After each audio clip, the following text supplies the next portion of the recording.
When looking for an affordable roofing contractor, you'll want to find the best priced company for the job.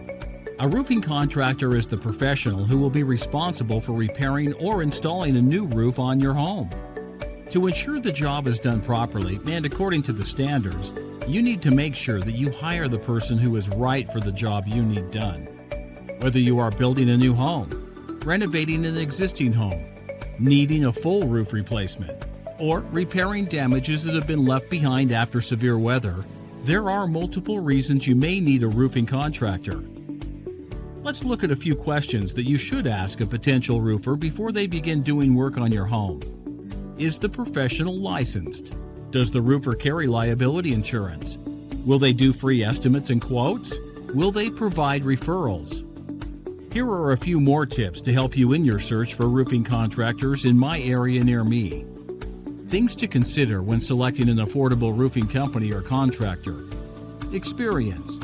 This is the most important consideration because a person's experience will ensure that the work you have done on your roof is carried out in a professional manner. Price of the job. You should get price quotes from various companies and compare them. If you want to ensure that your roofing needs are handled by the best, give us a call today. Our experts will get the job done right the first time. Whether it's maintenance, roof replacements, or just a simple inspection, we've got you covered.